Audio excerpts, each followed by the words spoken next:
द्वितीय वर्ष के बच्चों का फिर स्वागत भौतिक रसायन की इस क्लास में।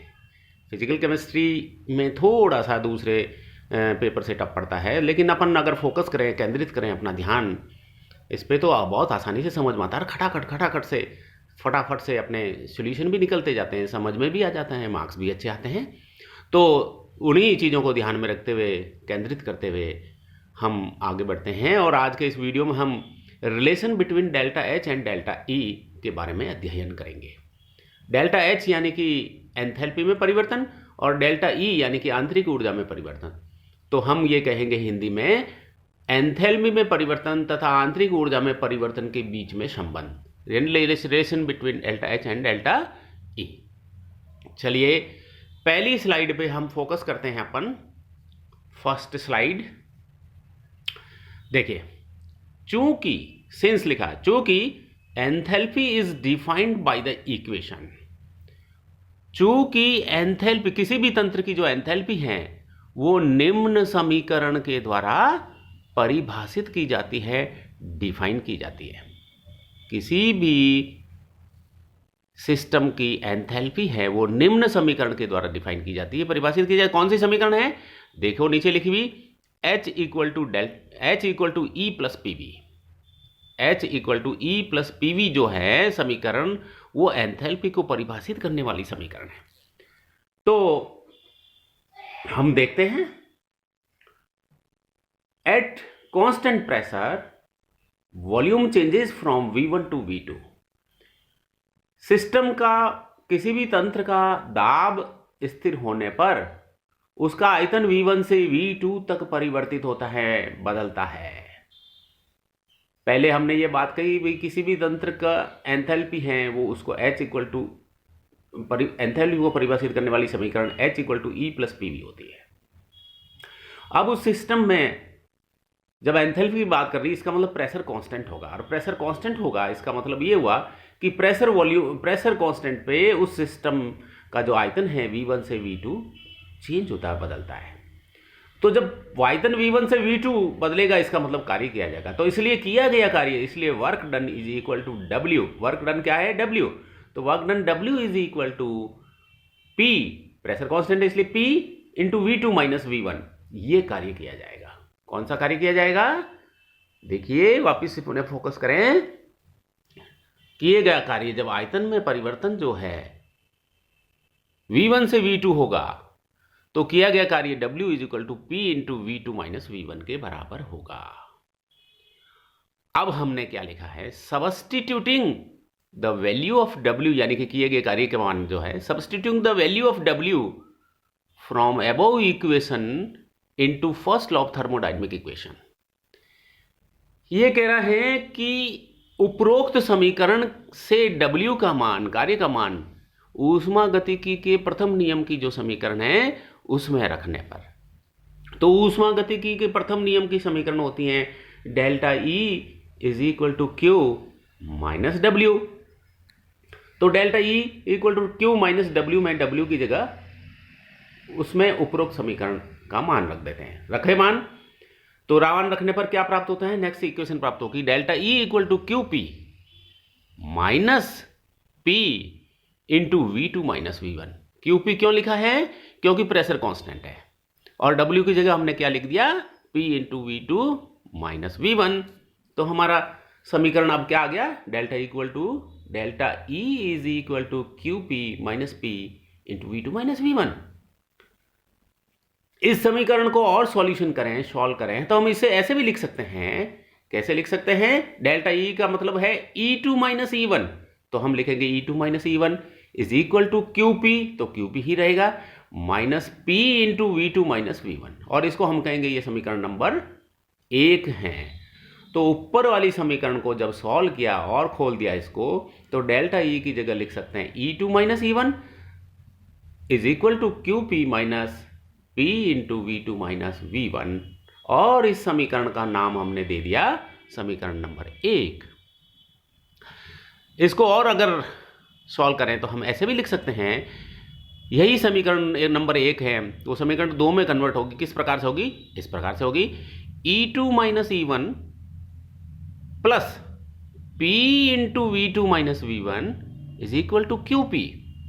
यानी कि समीकरण एक के जो राइट हैंड साइड के जो वैल्यूज हैं उसमें से माइनस साइन के आगे वाले वैल्यूज को हम इक्वेशन के लेफ्ट साइड में ले जाते हैं। तो E2 minus E1 plus P into V2 minus V1 is equal to QP, और इस समीकरण को हमने नाम दे दिया 2। So this is the equation number 2।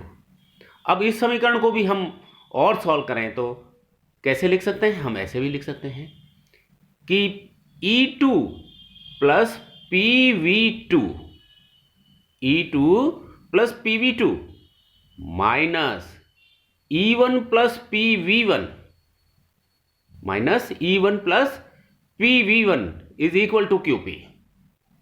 तो देखो समीकरण और इस प्रकार से रूप ले लिया इसने, E2 plus PV2 minus E1 plus PV1 and is equal to QP।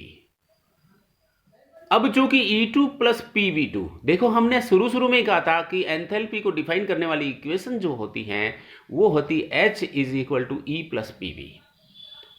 तो समीकरण 2 से नीचे वाली जो समीकरण है जिसको हमने अभी सॉल्व किया था, ये वाली समीकरण, इसमें दो ब्रैकेट माइनस साइन के दोनों ब्रैकेट में E2 प्लस PV2 और E1 प्लस PV1 यानी कि एंथैल्पी को ही रिप्रेजेंट कर रही।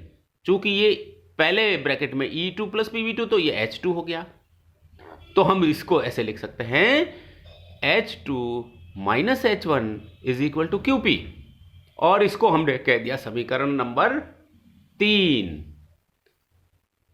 एंथैल्पी जो होती हैं E प्लस PV के बराबर होती हैं, तो समीकरण 2 के नीचे वाली समीकरण में E2 प्लस PV2 हो गया H2 minus E1 plus PV1 हो गया H1। तो लिखेंगे समीकरण H2 minus H1 is equal to QP, और ये समीकरण हो गई समीकरण नंबर 3। इसको हमने समीकरण नंबर 3 का नाम दे दिया।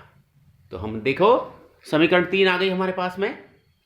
अब हम समीकरण 3 को और शॉर्ट कर देते हैं, सॉल्व करते हैं। तो डेल H2 माइनस H1 क्या हो गया? एंथैल्पी में परिवर्तन है ये एक तरह से, अंतिम अवस्था में एंथैल्पी माइनस सिस्टम की प्रारंभिक अवस्था में एंथैल्पी, तो एंथैल्पी में परिवर्तन हो गया। तो इसको हम H2 माइनस H1 को डेल्टा H भी लिख सकते हैं। तो समीकरण 3 को ऐसे लिख सकते हैं delta H is equal to QP। तो इस प्रकार से अंतिम रूप से समीकरण हमको delta H equal to QP प्राप्त हो गई। Next slide please. Now substituting the value of QP from equation 2 into 3। Substituting the value of QP from equation 2 into 3। समीकरण 2 से जो QP का मान था उसको समीकरण 3 में रखने पर तो कैसे इक्वेशन बदलती है, जो देखो समीकरण 3 में रख दिया H2 minus H1 is equal to E2 minus E1 plus P into V2 minus V1। क्या समीकरण आ गई? जब समीकरण 2 से QP का मान समीकरण 3 में रखा हमने, तो H2 minus H1 is equal to E2 minus E1 plus P into V2 minus V1। अब चूंकि H2 माइनस H1 जो है वो तंत्र की अंतिम अवस्था में एंथैल्पी माइनस तंत्र की प्रारंभिक अवस्था में एंथैल्पी को रिप्रेजेंट कर रहा है। इसका मतलब इसको हम एंथैल्पी परिवर्तन कहते हैं, तो ये डेल्टा H हो जाएगा। इसी तरह से इक्वेशन के इज इक्वल टू के साइन के राइट हैंड साइड में E2 माइनस E1 लिखा है, तो ये अंतिम अवस्था में आंतरिक ऊर्जा माइनस प्रारंभिक अवस्था में आंतरिक ऊर्जा को रिप्रेजेंट करती है, तो इसको डेल्टा E भी लिख सकते हैं। और फिर प्लस साइन के इधर P into V2 minus V1 है, यानी कि तंत्र की अंतिम अवस्था में आयतन माइनस प्रारंभिक अवस्था में आयतन को बताता है, तो V2 माइनस V1 को हम डेल्टा V लिख सकते हैं। तो ये समीकरण इस प्रकार से बदल जाएगी, delta H is equal to delta E plus P into delta V। और अब हम इस समीकरण को समीकरण नंबर 4 से संबोधित करेंगे। इक्वेशन नंबर 4 हो गई। आगे बढ़ते हैं। Let reactants and products are in solid और लिक्विड, देन माना कि क्रियाकारक तथा उत्पाद दोनों ही या तो सॉलिड है, ठोस है, अथवा लिक्विड यानी कि द्रव है। माना कि क्रियाकारक तथा उत्पाद दोनों ही या तो ठोस या द्रव हैं, तो क्या हो जाएगा, V1 जो है is will be almost equal to V2। V1 will be almost equal to V2। और ये कब होगा, ये तब होगा कि जब क्रियाकारक और उत्पाद दोनों ही या तो ठोस अवस्था में होंगे या फिर लिक्विड अवस्था में होंगे। और अगर ऐसी अवस्था होगी तो क्रियाकारक और उत्पाद रिएक्शन होने के बाद में भी कोई ज़्यादा अंतर नहीं आएगा, तो V1 इक्वल टू V2 होगा। ये हमने दिखाया। जब V1 है वो V2 के बराबर, यानी प्रारंभिक अवस्था के आयतन है, वो अंतिम अवस्था यानी रिएक्टेंट दोनों के बराबर है, तो आयतन में परिवर्तन जो है वो डेल्टा V शून्य हो जाएगा। When V1 is almost equal to V2, that means delta V equal to 0। और अगर डेल्टा V 0 हो जाएगा तो देखिए समीकरण नंबर 4 में डेल्टा V का मान रख दीजिए, तो समीकरण हमें प्राप्त हो रही है वो है delta H is equal to delta E, क्योंकि डेल्टा V की जगह शून्य रखने पर P इंटू डेल्टा V पूरा ही शून्य हो गया, ये वाला मान। तो ये शून्य हो गया तो पीछे बच गया ये वाला, तो हमारे पास समीकरण ये प्राप्त हो गई कि delta H equal to delta E। अब दूसरी बात देखते हैं। पहले तो हमने माना रिएक्टेंट्स और प्रोडक्ट्स दोनों ही या तो सॉलिड हो या फिर लिक्विड हो, तो ठोस हो या फिर द्रव हो। तो लेकिन अगर रिएक्टेंट्स एंड प्रोडक्ट्स हैं वो गैसीय अवस्था में हो, तो जब क्रियाकारक और उत्पाद दोनों ही गैसीय अवस्था या गैसियस स्टेट में हो, तो उसी स्थिति में क्या होगा, ऐसी स्थिति में डेल्टा H है वो डेल्टा E के बराबर नहीं होगा, अर्थात delta H will not be equal to delta E। So for gaseous state, तो गैसीय अवस्था के लिए क्या हो जाएगा, अगर गैसीय अवस्था में रिएक्टेंट और प्रोडक्ट्स हैं तो डेल्टा H का जो मान है वो डेल्टा E के बराबर नहीं होगा। तो क्या होगा, therefore so for gaseous state, गैसीय अवस्था के लिए, गैसीय अवस्था के, अब अपन इस समीकरण पे आ गए हैं। गैसीय अवस्था के लिए N1 capital A in gaseous state plus N2 moles of B in gaseous state will give us M1 moles of C in gaseous state plus M2 moles of D in gaseous state। ये समीकरण है। A जो कि गैसीय अवस्था में उसके N1 moles, B जो कि वो भी गैसीय अवस्था में उसके N2 मोल्स से रिएक्शन करके उत्पाद क्या बनाता है, C जो कि गैसीय अवस्था में है उसका M1 मोल, और D जो कि गैसीय अवस्था में उसके M2 मोल्स बनाते हैं। सो वॉल्यूम ऑफ रिएक्टेंट्स, इसलिए क्रियाकारकों का आयतन, क्रियाकारकों का आयतन हमने V1 बताया, रिएक्शन के पहले का आयतन है सिस्टम का। तो volume of reactants V1, so V1 will be equal to, moles कितने हैं, N1 प्लस N2, 2 मोल्स हैं दोनों के, सो N1 plus N2 into V। भाई आयतन तो दोनों का, आयतन जो है उससे इसको मल्टीप्लाई कर दिया, मोल्स से ही कर गए, so V1 equal to N1 plus N2 into V। इसी तरह से वॉल्यूम ऑफ प्रोडक्ट्स या उत्पादों का आयतन V2 होगा, और that will be equal to M1 plus M2 into V। तो ये हमें दोनों के आयतन प्राप्त हो गए। So next slide please. Now in above equations, इन दोनों समीकरणों में V is the volume of 1 mole of gas at constant P। जो V1 और V2 के जो आयतन दिखाए हैं क्रियाकारकों और उत्पाद के, उन दोनों समीकरणों के लिए बात कर रहे हैं कि V जो दिखाया गया है N1 plus N2 into V और M1 plus M2 into V जो है वो क्या है, स्थिर दाब पर 1 मोल गैस का आयतन है। इसलिए 1 मोल गैस के आयतन को उनके मोल से मल्टीप्लाई कर दिया तो टोटल वॉल्यूम आ गई। इसलिए अब समीकरण कैसे बदलती है, देखो आप, delta H is equal to delta E plus PV। Delta H equal to delta E plus PV, ये समीकरण हमको प्राप्त हुई। देखो वापस पहले वाली स्लाइड में देखो, समीकरण नंबर 4 क्या कह रहा था, delta H equal to delta E plus P into delta V. अब ये आयतन रख देंगे डेल्टा वी की जगह दोनों का, तो समीकरण इस प्रकार से हमको प्राप्त हुई। क्या हुई? डेल्टा एच, इंडिकेटर से दिखा रहा हूं, इस समीकरण की बात कर रहे हैं। Delta H is equal to delta E plus P we.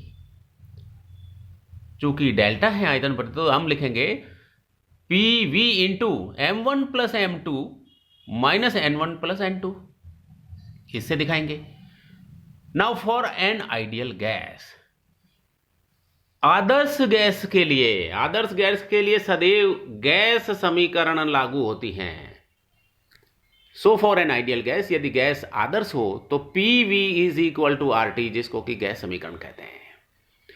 तो हम पी वी जो समीकरण है, समीकरण जो उपरोक्त समीकरण है, इसके अंदर पी वी की जो वैल्यू है ये वाली, इस पी वी की जगह हम क्या रख देंगे?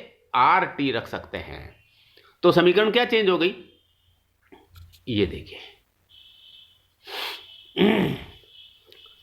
ये गलत प्रिंट हो गया बेटा, इसको आप फोकस ना करें।